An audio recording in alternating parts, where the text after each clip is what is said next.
Hey guys, what's up? Welcome back to my channel. This is Sukesh Education. Today, we're going to be doing a lot of fun stuff. So stay until the end of the video and watch so you can learn, guys. So guys, we're going to be firstly starting off with gas exchange. So today's main genre, or like today's main aim, is that we want to be finishing off the respiration section. Okay, guys? Okay. So let's take up gas exchange. Okay. Gas exchange. Okay, gas exchange. So where do these gas exchanges happen? Well, these gas exchanges, they happen in the alveoli. There are about 600 million alveoli in your body. So happen in the alveoli of the lungs. Okay? So guys, I'm sure that you know what alveoli are, right? So we have the bronchi. That bronchi divides into further smaller and smaller things called alveoli. So guys, that small microscopic cluster of sacs are called alveoli. That's where gas exchanges. So what basically happens in the alveoli is that oxygen, right? Oxygen gets diffused. Oxygen gets diffused and then it gets mixed with the bloodstream and is mixed with the bloodstream. Okay, guys, so oxygen gets diffused and it's then mixed in the bloodstream. So, as you know, the bloodstream, it's like the transport system of the body. Only with this bloodstream, all your nutrients, oxygen, and then even your waste. That's how they travel through your body. Everything travels through the bloodstream because blood is liquid, so it can travel easily, guys. Okay. After covering that, okay, guys, I know it might be hard to actually visualize an alveoli, so I have an alveoli image here. So, this is an alveoli. Singular is alveolus. So this is an extremely zoomed in picture, guys. So you can see there the alveoli and the sacs. You can see the blood. So you can see the blood veins, capillaries, and the arteries. We'll be later talking them through. But guys, this is the alveolus. This is where the oxygen gets diffused. Okay, so that was just a physical representation of an alveolus, guys. Now moving on to our next part. See, many of you guys, right? You might be wondering, if you see the statistics, you breathe in 78% nitrogen, you breathe in 21% oxygen, and then other gases are minimal. So you breathe in about 0.04% CO2, but you breathe out 4% CO2. Are you thinking why? Why? Well, it's basically simple, guys. Because CO2, right? It's the waste product of many reactions. That's why we have a higher percentage. So that solves your problem to those curious people there to ask in the comments the other day. Okay, now let's move on to our next part, breathing. So breathing is a vital and essential part of our living. As we need to breathe to take in oxygen, then that oxygen gets diffused, it goes through the chemical reaction. So, yeah, our body knows what it's doing, guys. So, what's breathing? So, without breathing, we cannot survive. We can't do anything. Okay, so we know this. So, let me tell you what happens inside your organs as you breathe. So, inside your organs, right? Mainly your respiratory system is what changes. First, in your respiratory system, you have ribs, right? You have ribs, you have diaphragm. Diaphragm is a sheet of muscle that sorry guys, wrong spelling. So diaphragm is a sheet of muscle that separates the respiratory system organs and the abdomen. Okay, so we have the diaphragm, and then we have, yeah, that's basically it, guys. We have the diaphragm and the ribs. So as we breathe in, the ribs lift upwards. So they lift upwards, and the lifts upwards, and they move outwards as you breathe in, because now your body, it needs to hold more things. So it goes up. Say this is your two lungs. There's a rib cage protecting it, right? It moves up and then it expands because you need to store more. But as you breathe out, it contracts, right? It relaxes to normal. And then we have the diaphragm muscle here.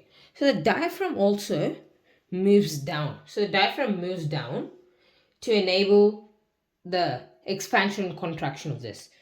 And as you breathe out, the diaphragm relaxes, and then even these contract. The lungs contract, guys. So that's basically what happens in the breathing section. Okay, guys? So let's move on to our next part. Cells. Okay, so I've been mentioning this word respiration the whole time, right?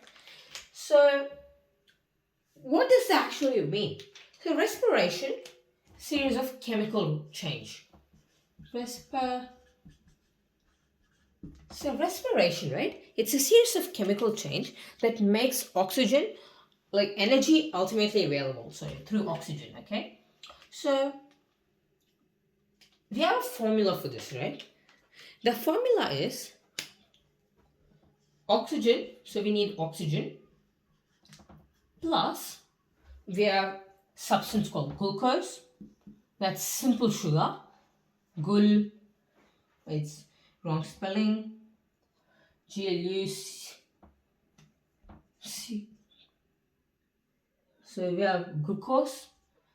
That gives us three things.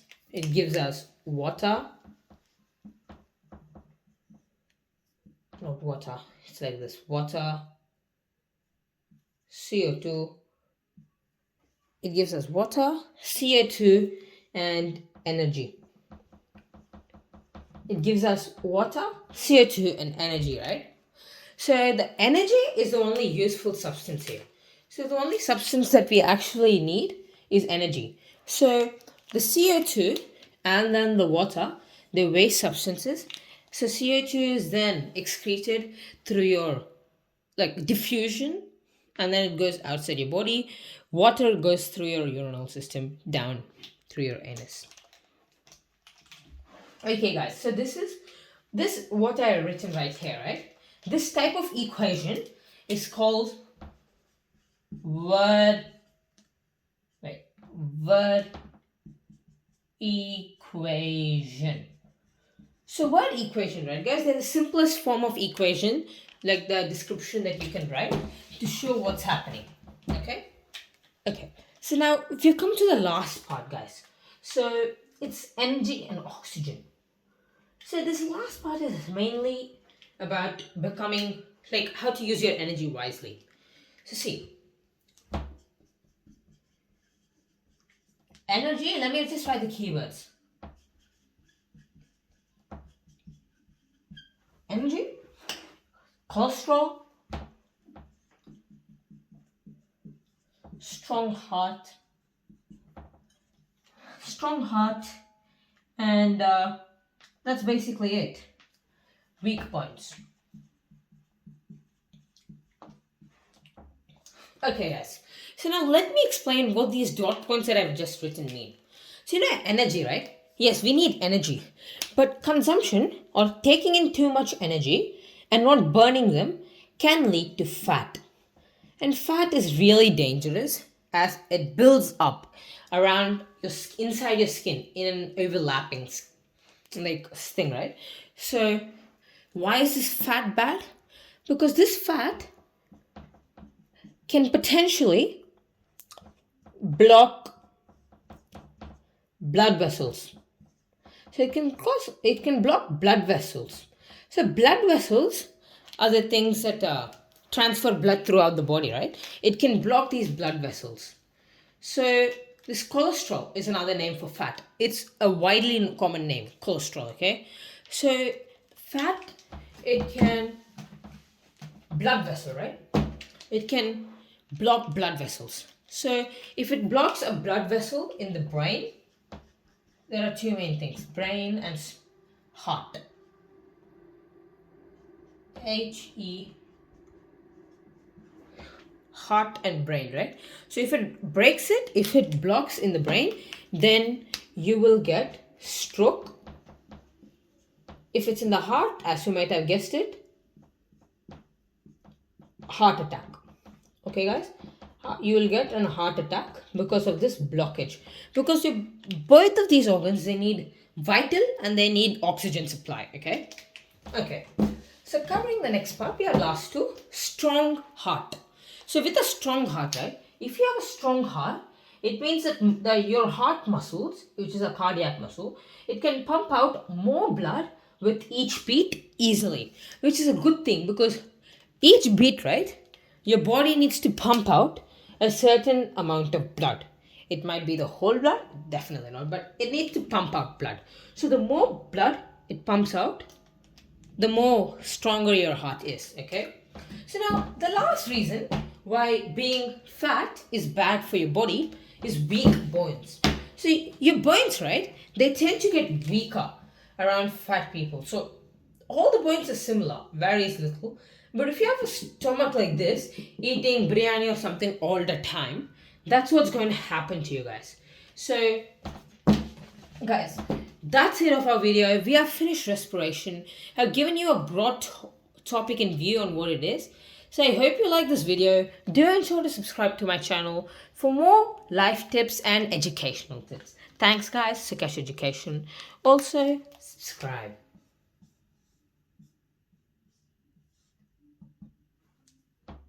Thanks guys.